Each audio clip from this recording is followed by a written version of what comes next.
Um, Welcome again. If you made it to the 12 o'clock show with the earrings, thank you so much. Today we're doing, at round two, it's supposed to be two, I'm a little late. We're doing a little bit of tool time. So during tool time, we're basically going to have some fun answering questions and seeing who's out there who have questions on our very fun matter of tools. Okay. That's a cute description. A matter of tools. Very fun matter of tools. Yeah. I'm gonna go put my mic. So let's see. I'm going to try to expand this window. I don't know why this is not expanding. So there you go. Let me do some talking here to say I got it. aloha, everybody. This is So just wanted to put here so that we can see placement of what's going on. This is just some of the tools that I'm going to talk about today, if we have questions about it. Let's see who is there. Aloha.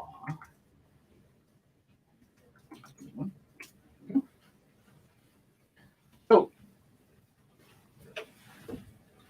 pictured in here is our ever present and always ever reliable hammer and bench block. In this case, it's going to be a hammer bench block on a base with a metal insert. We like it. Hey Janine, hey Shirley. We like it because it's quiet when you work with it. Okay, we're just going to get right into talking about tools. Okay, and as I talk about tools, we can have questions. I'm in that corner right there. I just want to say hi. Okay, very small hi while I do the work here. This is a chasing hammer. And in jewelry making, there's two ways we use the chasing hammer. One is the planishing side, also called a chasing side, as well as the embossing side. Okay, not a lot of people talk about it because they don't use it in ways that you can actually maximize this. When you chase with this, when you're doing jewelry making, the process of jewelry making, chasing, you actually dent up this piece so it can grab the chasing tool, which are little metal, we'll call them sticks of design, okay? And that chases into the metal. In beading and in basic hand tool work, we use this not so much for chasing, but for planishing. And planishing is a fancy word for flattening your pieces, okay? Flattening your pieces. Are you add me in there? We didn't put it in for YouTube, yeah? Can we add that right now? It is. Is it YouTubing right now? Wow, go get them, guys. All right, so I'm going to open up Facebook here so I can see what's going on in Facebook. Jamie's going to handle the YouTube part of that. Let's see where we are here. Our Facebook page. Let's see our lives. See, look. Oh, there it is. There I am. Got a hi. All right, hi. All right, let's see over here. Metal smash. Yeah, metal smash. Okay, let's see the page. Are you going to do a quick demo of just hammering a piece? I'm going to, and I can get you a piece. I'm just talking about the tool because this is tool time. So we're going to use this chasing hammer as a planishing hammer. So we can use the full face of this to smash, as Janine says, smash metal. We're going to smash them down. We're going to give some work to it. Okay. I want to say hi to Shirley, Janine, and Ruth, Amy, and Karen. Welcome. For those who chimed in to say aloha. Yeah? What kind of metal is this? Have we decided what kind of metal this is? Let me pull out my file. And then we can see what it is. So to the discerning eye, you can actually tell what if it's sterling silver plated or whatnot by. And we usually don't keep nickel behind the counter. Yeah. So this is sterling silver because sterling silver is an alloy. Okay, it's a blend. It's a blend of pure silver and copper. And the number should give away how much pure silver there is. There is 92.5% pure silver and 7.5% copper. And that's what 925 means. Jason, that's one of the best tricks ever. What? The way you taught us how to file it at an angle to see if it's made metal. Yeah. That is like Yeah. such a good tip. And it also cleans up your work so you're ready to work with it right away, right off the bat. Okay, so you guys, this is sterling silver. What shall we make with this? Well, you know what's kind of fun? Do you want to just hammer something and show them how the breaking point? Because I would say a lot of people are surprised when we hammer a piece of metal and then we just snap it back and forth and it breaks off. Okay. So I have this. So if you wouldn't mind just talking about the, what do you call that? Where it becomes brittle and it's work hardened. When it's work hardened to that point. Because when I first started hammering, I was like, this is so much fun.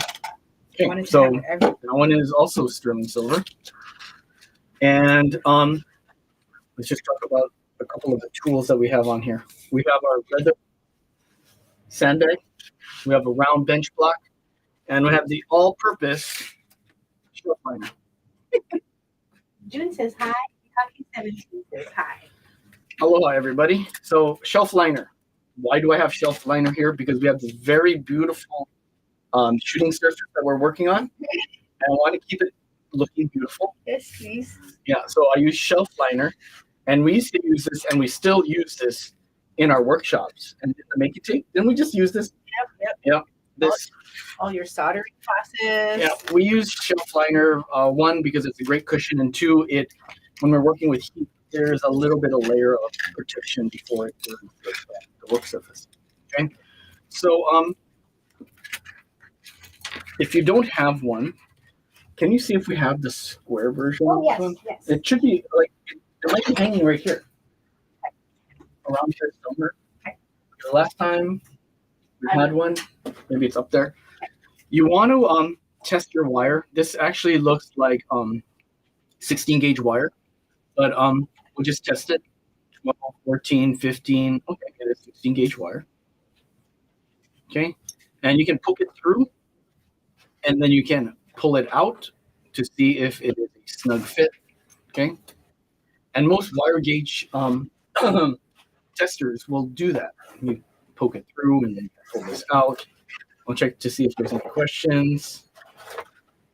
Yep, that is correct, Jenny. Okay, so this is 16 gauge sterling silver. Our sandbag here is to keep the noise down. You can put this on top if you like for elevation. You can also just move this to the side, and then you can just use your bench block here. All right, I'm going to take face one out for now. Right. So Jamie was asking about tensile strength and that latitude before it breaks, that work hardening. And basically this is dead soft wire. Okay, this is dead soft wire. You can tell by the way that it bends and doesn't snap back. But we're going to turn it into hard wire. And we're going to make a paddle.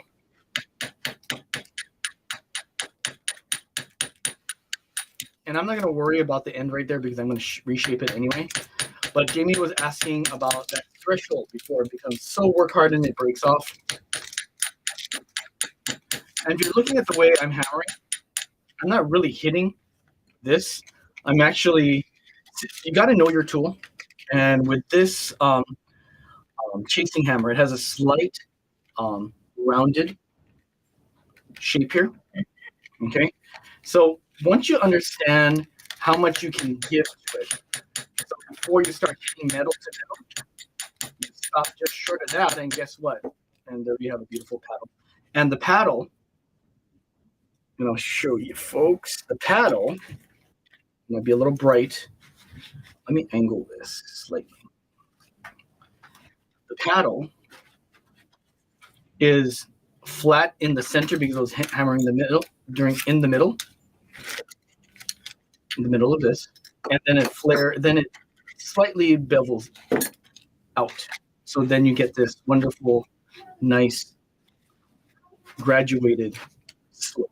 Okay, this is great for making ear wires, hooks, pendants, pretty much anything you want. And then again, Jamie, you were asking about threshold before it breaks, right? Yes, We're sir. right about there. This is going to break, and we bend this back and forth, and then I'll reshape. Okay, because I don't want to waste any of this. And look, it's already cracking as I do this. So, and that's it. That's how much work hardened we did this. 1, 2, 3, and then it broke off. Okay. Now, if you took dead soft wire and you did the same exact thing to it, you'd have to get to that point where it works back and forth for 7 times before it breaks off. Did you see that, James? 1, 2 before 7 times off dead soft. So there is that resiliency, that latitude of precious metal that allows you to get this sort of look. I'm going to hammer this again because I want to make this paddle, because I think I'll make a clasp with this. So this is 16 gauge.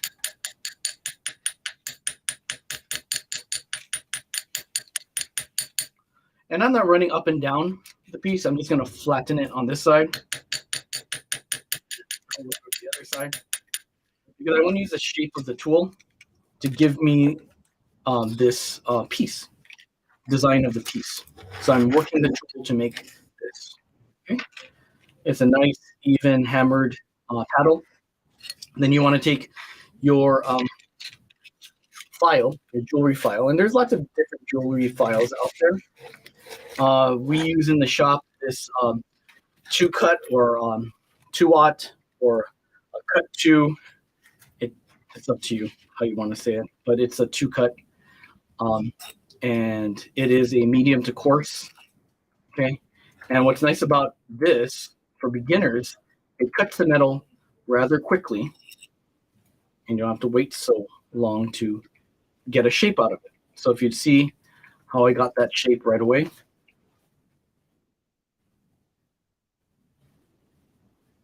They call it different ways, yeah? 2-cut, cut 2, cut number 2. It just depends on who you're talking to. Europeans have a different way of calling it, as well as Americans, okay? So Google it, you know. How does a metal file differ from a emery board? An emery board uses grit numbers. So emery board use if you've gone to a hardware store, if you've been to our shop, I usually tell you 80 is coarse for sandpaper, for emery board, okay, emery cloth, whatnot. The file is done in single numbers. The finest one we have in the shop is a number 4. The number 2 is this one. We also used to carry a 0, but that was way too coarse for the students to handle. So the 2 and the 4 is what we use mostly here. I have one file that you always tell me to keep with me, and that's the 2-cut, right? In my work bag. Yes. So this is a 2-cut. This is always a 2-cut. This one cuts a good fine, coarse file, medium to coarse file that allows you for a good fine implementation of shape. The number 4 is good for fine tuning that shape. Okay, to clean this up because it is kind of rough. But look, we got a paddle. Okay, and as you notice, everything you see here is what we use in the shop. So flat nose pliers, first thing I grabbed.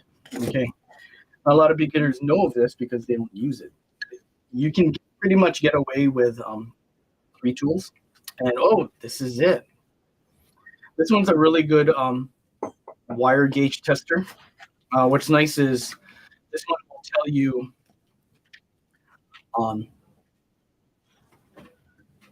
in inches, in gauge, and in millimeters. That's kind of neat. I love it. Mm-hmm. Very, very handy. So there we go. So we have a 16 gauge wire here. Shove it through like this.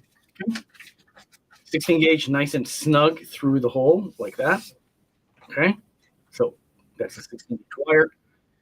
Now, it is 0.051 inches, 16 gauge, or 1.29. That 1.29, you can probably push it to 1.25. It just depends. Okay.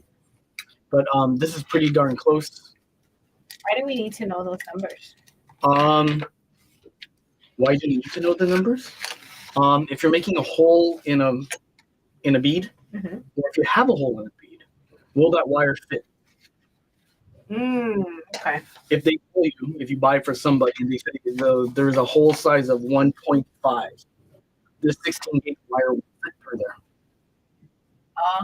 Because Okay. if the hole is 1.5, this will fit in there.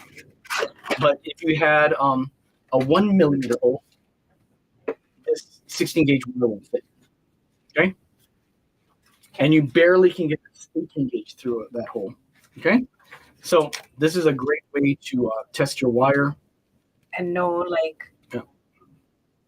what will fit in a hole and what the hole will fit the wire. Correct. Gotcha. Yeah, and it makes it easier for your jewelry design. Okay. All right. I use mine all the time. Mostly I use it because I don't know what wires I have. Right. They get all mixed up. Yeah, and you should be able to know that. Okay. So now we're gonna grab our round nose pliers, and I guess I'll make a clasp. Yeah, I can always use the clasp. Oh, I like how you're gonna appropriate this clasp right away, huh?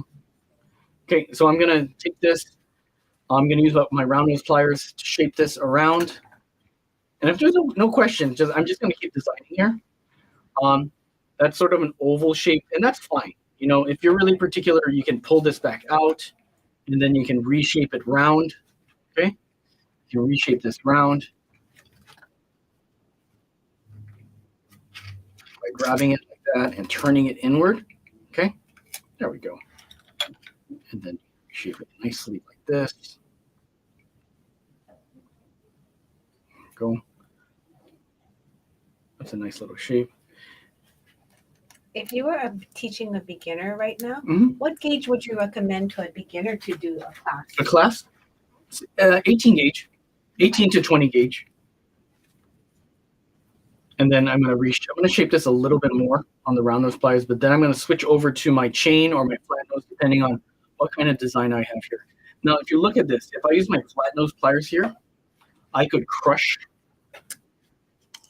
that hammer paddle that I just did. So what I'm going to do is I'm going to break from tradition. I'm going to grab my chain nose pliers. And with my chain nose pliers, I'm going to grab it right here on this edge before it turns into a paddle. And I'm going to, let me see if I can do that. A little tricky. I don't want to damage this piece. So I like to push away to get that extra power. I'm going to grab it there. There we go. Okay. And then I'm going to create a hoop with this. I need some glasses. Okay.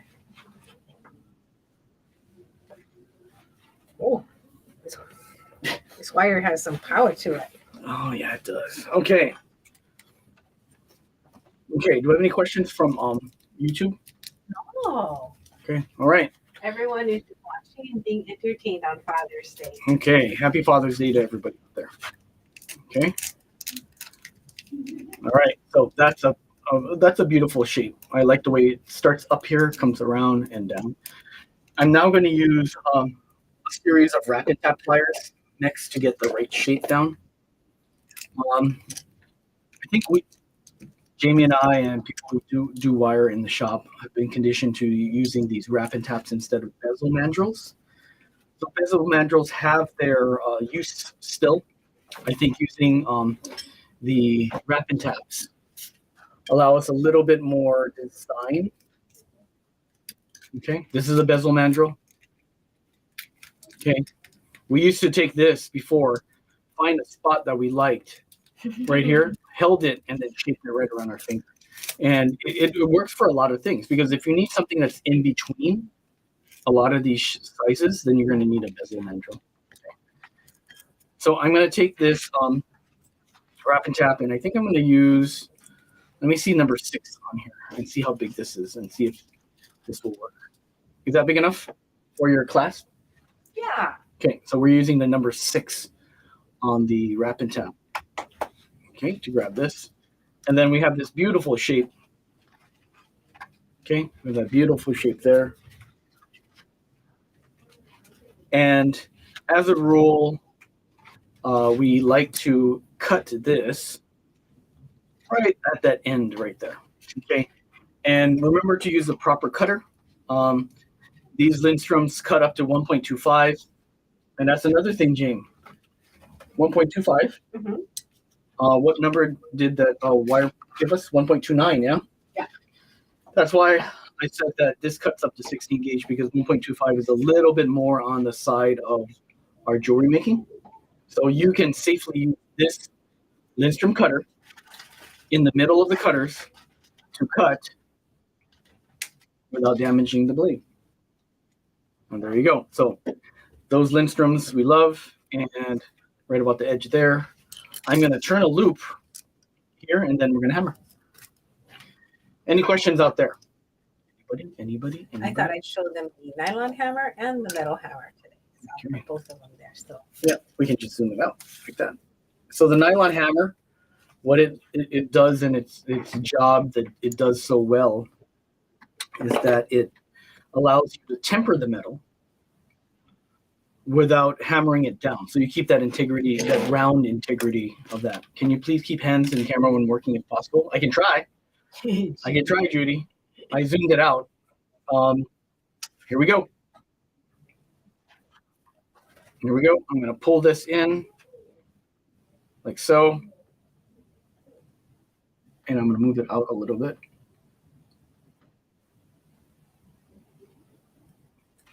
Keeping it a nice curve. And touch. Touch.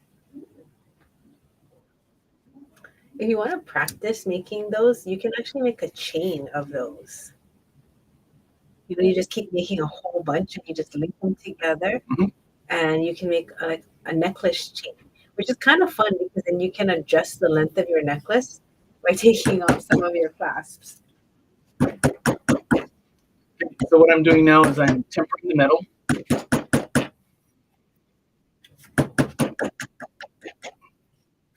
Okay, so it has a nice little bounce to it now instead of hammered flat.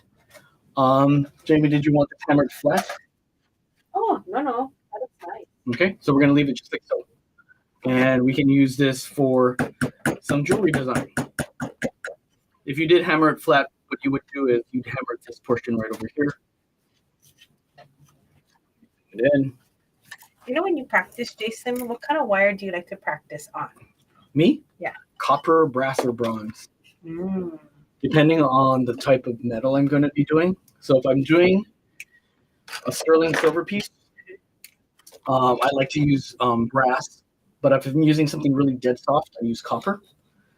If I'm working in gold fill, I'll either use brass or bronze because the temper of that metal, because it springs back a lot. So what you're trying to do is train yourself on the springiness, not just the thickness. Because Correct. sometimes the springiness If you determines if you worked with copper before, that thing is like dough.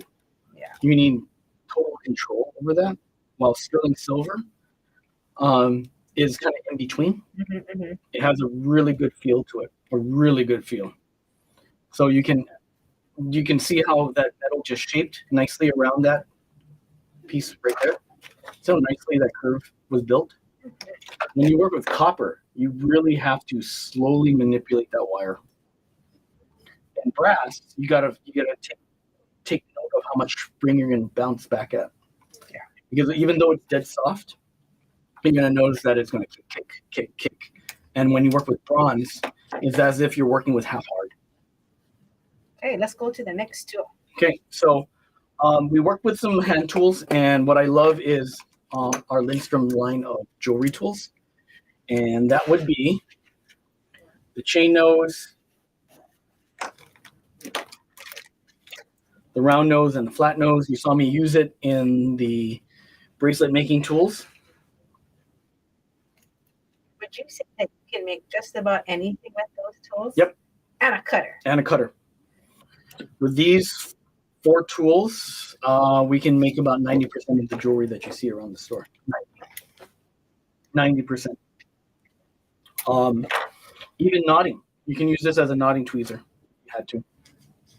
If you have to untie a knot, when we untie knots, we don't untie knots with a tweezer. I use the round nose pliers to untie knots. The Lindstrom rounds, correct? Specifically, not any round nose plier. Yeah. I think someone saw me doing a knot with that plier. They're like, "What are you doing? Aren't you supposed to use tweezers?" I said, "I use tweezers to make knots." I left it at that. Okay, so these are beautiful tools. They're made out of high carbon steel. They're very dense. They will rust on you. People always ask us, why do you want a rusting tool? Yeah, why do we? Because it's a harder metal. Oh. It's a harder, denser metal. You're able to work with it. You're able to bend wire with it, literally hard wire with it. Okay, there's very little density. Okay, there's very little in wire density damage these tools. It doesn't get marred, basically. If you only had one tool, mm-hmm. you had to pick one, not the cutter. Oh, right, the cutter. Yeah. You could pick one tool as your best friend tool forever. Which one would you pick and why? Chain nose. Okay, I probably would too. Yeah, because you can make a half round loop. Yeah. You can hold something with it. Yeah. You can't make a half round loop with a flat nose. You can't grab wire. You can't open a jump ring with this. At least with this, you can hold. If you have thick nails, you can hold that and you can open it up. So, yeah. Chain nose plier. So while we do recommend that you have all the tools, yes. If you had only one, like your house is on fire, and you had to pick one chain tool, nose pliers, right there. No. Not to say the other tools are bad tools, and I'll tell you why. So this is our basic line of tools. Since there's no questions, are there any questions out there? No. Okay. I'm making a sample though while you continue. So these are our basic line of tools. These are made in Pakistan, and these are stainless steel. They do not rust on you unless you take them to the beach and salt water gets on them, or if there's an acid that happens to drip on there, then you're going to get some rust. But for the most part, if you purchase this and you keep it in its case and you put it in a drawer, when you open it up, it's not rusty. So month after month, if you use it once a month, it's fine. It won't get rusty on you. It'll look just like this every single time. And for beginners, that is a good thing. Why do those tools cost less than like the ones made in Germany? Because I always try to explain that to everyone. Okay, so this is stainless steel. Okay, so stainless steel tools are easier to make. Okay, there's less, there's hardly any hard steel in there. It's very soft steel, and I told you guys about marring metals. Well, there's very little hard carbon in there, so it can be bent by a piece of metal. You can mar this with a piece of metal. Okay, especially bronze. Bronze may scratch this metal. It may dent it. When you work with the German tools or the Lindstrom tools, you're dealing with carbon steel. And this is made in Germany. They look very similar because they're shiny and clean, right? But there is carbon in there. So when it's produced, they add carbon in there so that it produces more of a tensile strength. Carbon, like what diamonds are made out of? Correct. Yeah. More or less. We're made out of carbon too. Yeah, we're carbon based. Okay, so when you add that in there, it produces more of a harder metal. But with a harder metal, you can rust it. Okay, people love to ask me this question: why do we have that? Well, if you own a good set of knives, a good set of Henkels, or a good set of German tools, German knives, or Japanese. Oh my God, Japanese knives! If you buy them from Japan. They're made of high carbon steel. They will rust on you. That's why they tell you. That's why they tell you after you use it, wash it, wipe it down, and put it on the rack. It's because they're going to rust. They're going to rust, and because they added carbon in there to have a sharper edge. Oh, interesting, yeah. Yeah, that sharper edge gives you an advantage to cutting vegetables and fish, meat. Yes. Yep. So we have a question from Kara. How often do you recommend we should clean, condition the Lindstrom tools? Depending on your usage, I say maybe once a month is a good number to work with. Just a drop of tool oil. It's on our website. I believe it's $6 for a droplet applicator. You just pop that in that seam right here. Okay. You pop it right in there or right over here, and then that'll handle the joint. That's good for any tool, though. Yeah? Any tool. And if you happen to have a screw right here, you can drop it right in there. For the outside surface, you can take your tool cleaning. If you picked up a tool cleaning kit from me before, you can use 600 grit emery cloth, emery paper, and just take off just that surface rust. And that's it. I try not to clean it dry because then there's that stuff that flies in the air. Use the oil that's included in your cleaning kit. Now you're so funny. But Kara, if you don't use it often, don't worry too much. Your tools are meant to be used over and over again. And we say every month because we use ours how many times a week? Every day. 6 times a week. Mm-hmm. Every day. Every day, guys. We use this. So a little oil on the surface. Take some that 600 grit and just take off some of that surface. And that's it. You're done. Throw it on your tool rack and you're good to go again. You don't have to do anything with this. You don't have to do anything with these. If you're going to give a gift to a beginning beater, Right here. what set would you give? This. Why? It's inexpensive. They won't feel like they wasted your money. Mm-hmm. Okay. I'm thinking like Big Brother, you know. Mm-hmm. You're not wasting your money. You give them a pack of wire to practice with. That really good wire that we just got. That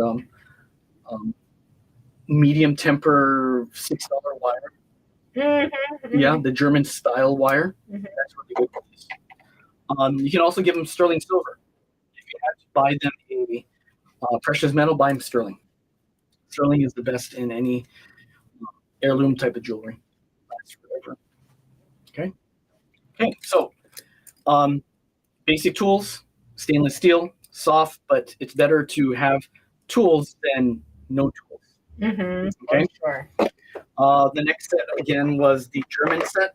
We call it our blue handle ones. Made in Germany. Premium steel, carbon, and then the Lindstrom tools. Okay. Your forever tool, basically. Any question? Just a cleaning one. Oh, and then Judy said, if you have cheaper tools, can you prevent rust? Yes, that was funny because I was thinking the same exact thing. So Jason, as he said, The oil. just oil them up. Oil them up, and then 600 grit. What you got for us, Jamie? Well, since we didn't get tool questions, can I just talk about how to pick wire? So Jason made that class earlier. Wait, I gotta microphone you up. Okay. So, Jamie, just do some hand puppets for now until I can set this up for you. Okay. Let me get my wire. So Jamie's getting some wire, and I'm getting her micro. Thanks for joining us, you guys. The store's going to open at 3 o'clock, so I think I'm going to end this at 3, yeah? Perfect timing. Perfect timing. There you go. Thank you. This will be queued up and ready to go, but it's here you go. Okay.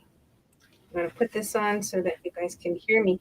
I was watching Jason, and as he was demonstrating for you and talking, I was like, oh, maybe I'll try and make something super easy. And one thing when you're doing any kind of beginning projects is repetition. Repetition is so wonderful. So instead of trying to be super creative, right, and be like, I'm going to make 8 different things, maybe just make the same thing over and over and over till you get good at it. Because what will happen is that there's going to be an evenness to your work. You're going to see some similarities in your size and how you turn your loops.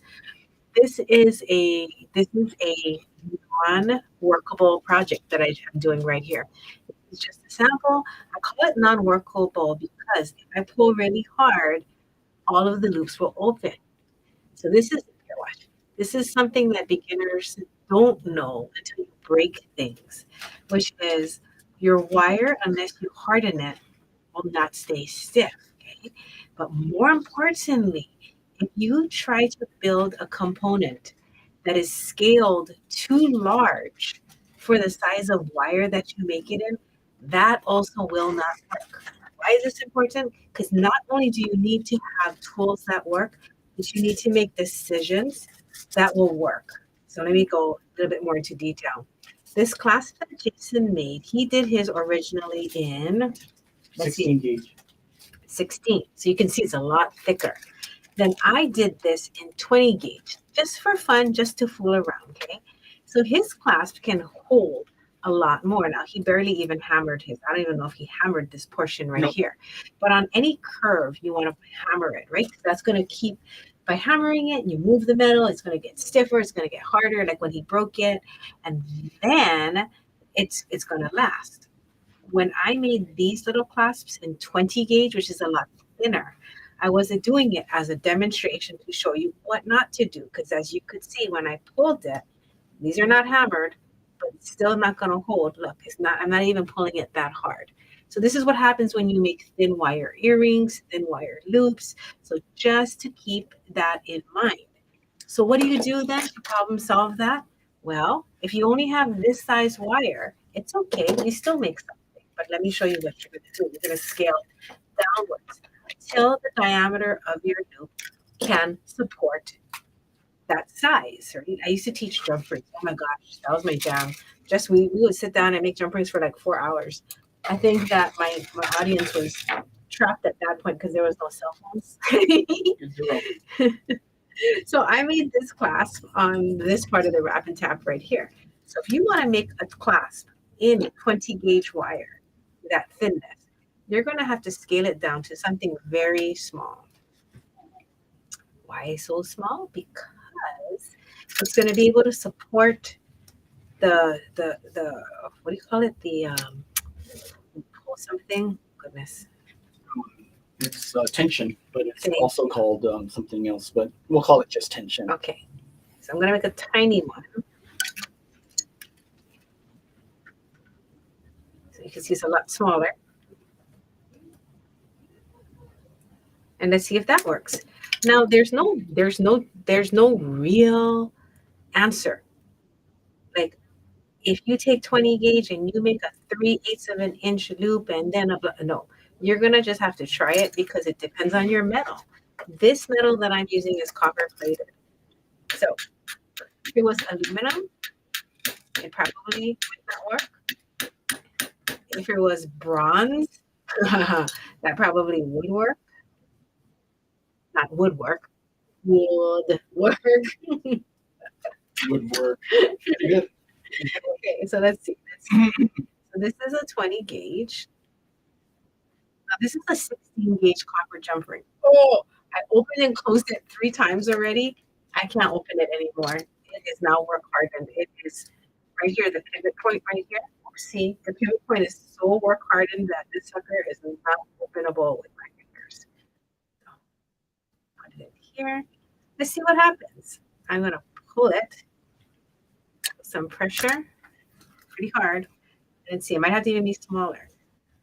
Oh, okay. I'm pulling it a lot harder. I don't know if you can see my veins coming out of my hand, but I can still open it. So then that means that I want that really to work. What I'm showing you is what I have done for years, which is test, redo, test, redo. And I actually don't mind because, you know, the lessons that you learn from redoing and testing, it's so valuable. So valuable. Actually, I might not even be able to make this loop that much bigger. I might have to make that smaller, everything. So one moment, momento. Let's get this a little bit smaller. So I'm undoing it. Then I'm going to make it, instead of here, the smallest jaw on my 3-step wrapping tab, I'm going to move to the 6th step and see what do I have that's tinier. 3rd jaw. That might be it. Right. This one's even tinier. So this is the work that you do. This is the work that you're going to do as a creator, as an artist, and as somebody who wants to make pieces that will last. Yeah, there's nothing better than just whoa. So just like Tiddlywinks, my piece, just do it. I got it. You hit the wall. And I'm back. All right. Let me hammer that. And I think this might be the last piece before we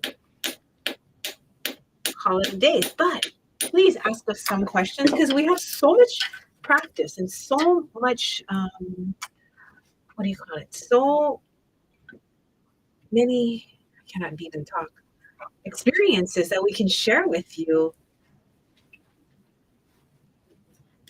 Okay, so this is even smaller. So look at what we came down from. This was my clasp that opened up. This was the smaller one. So for the smaller one, I'm going to reclose it so we remember where I did it. I think we did it here. Yeah, on the number 1. So it got a little smaller. And then look, now it got even smaller. Uh-oh, I'm not in the camera. Hi, Deb. It's hard to see on the metal. Here we go. There you go. So that was the first one. Then we sized down a little bit more, and that was still opening up. And then we made that one. Now let's see how that one behaves. Okay, little jump ring. Let's see how you do. I'm going to put a loop in it because I can't really just hold on to the ends. I am putting rings into each of them, so I have some leverage to pull hard. And when I'm pulling hard, you want to pull as hard as it would be as if you made it and got caught in something like, I don't know, your sweater, and you're going to pull your hand away. Okay. Ready? Ready, Freddie. Look at which one's opening. The bigger one, not the smaller one. Now let's pull that. Oh, okay. This one's really, really good. Okay, so that's all the same size wire. And so you can see by scaling down, keeping the diameter of your loops smaller, the strength of your circle is going to be that much better. Can strength be tighter? Is that a word that you could use? Your strength will be maximized. But so in addition to getting your tools, I recommend you work on some shapes. Now, if you don't know how to do some of these shapes or how to make jump rings, I would highly recommend that you ask us. We are here. We're not just like people that you see on recordings. Jason and I are real human beings that love to share and teach, and we're so open to any questions. So Sylvia Sitch's craft wire, is that the same as German wire? Well, not necessarily, because German wire does refer to, like some people will just call it German wire because German wire it has some nickel in there, and it won't ever have real silver in it. It's just a silvery color. So what I am using is rose gold that's plated over a copper. So it's not so important what's in there as much as make a piece, test it, and then resize. So like, let's say Jason was going to make this clasp. Because we've made enough of these, we can kind of tell at this point, yes, he could make one on this size and it will work. But if this was his first time and he was like, I need to make a huge clasp, I wouldn't start with the biggest one and then work my way down. I would work with something that's like in the middle and then have him then work upwards to a larger clasp, working on seeing how the strength works on that. So that is a really, really good question. And you know that German wire is an old term, They don't use it as much anymore. That's why some of our vendor friends don't use it as much. They call it German style, like German style, yeah. So what are you doing? All these little bits? Oh my gosh. You remember like Altoid tins? Yeah. I keep all my components of in Altoid tins because you never know when you're gonna want to use it. Like this is good for Christmas tree ornaments. I use a lot of these for hanging Christmas tree ornaments. Or if you're making a light catcher and you want to hang it on something, then you can use this as a mobile top. So it's not just a clasp, you know, and rings are not just jump rings. You're going to use them as connectors to make chain. So always like do all your basics with your basic tools. So like even like the tools that Jason had here, it's really good to practice with it. Why? Because you are going to want to know how does the width of this flat nose plier work for you? So you can make things like this.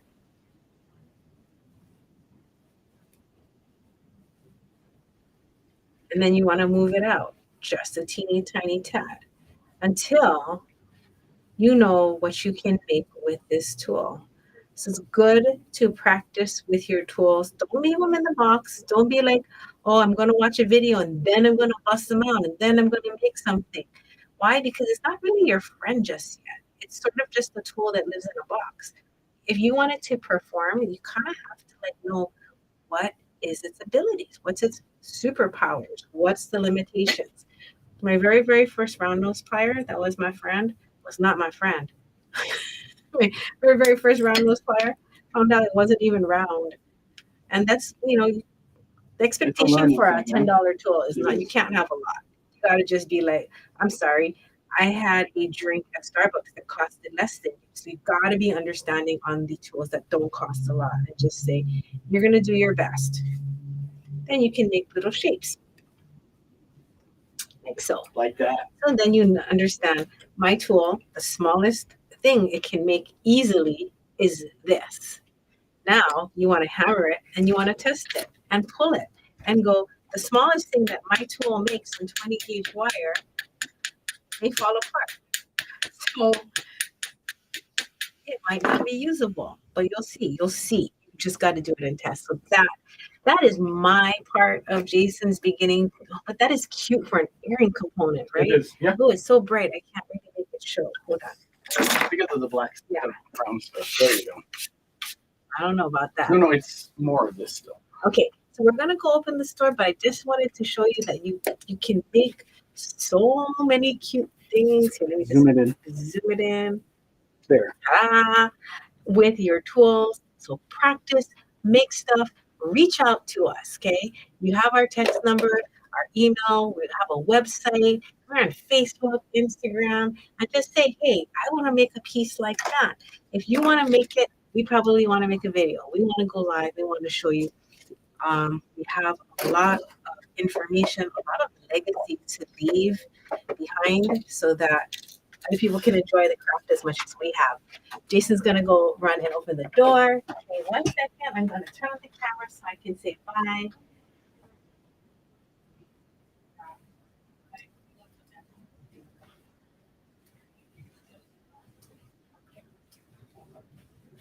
Okay, let's see. I'm not sure if I'm in focus. I think I am. So thank you very much for joining us. Thank you for being here. We have been doing this for 23 years, 25 years, 23 years. And there's always more to learn. It might feel like we're telling you the same things over when you've been with us, for so long online. And if there's other things you want to learn, ask. Do not hesitate. You might not know how to do it. You might not know how to teach it online, but that doesn't mean that we won't try. And so we hope we pass that energy on to you guys, where it's like you always feel you want to try and do things and feel inspired and be excited. There's nothing more empowering than making stuff. If you feel like I can't make this videos, I don't know what to do, life is hard, like good things are not happening. You know what? Make something. It doesn't have to be beading. It could just be pieces of paper that you glue together and I don't know, do something. But I do know that making things is extremely empowering because it comes from you. It comes from your mind, your heart, and whatever it is that you're going to be expressing, just gotta love it because it came from you. So thank you. I'm going to go open the store with Jason. We appreciate you. We appreciate you showing up, showing this interest, and being dedicated to wanting, a relationship and making things with us. Thank you for putting that energy out there. And aloha. Bye bye.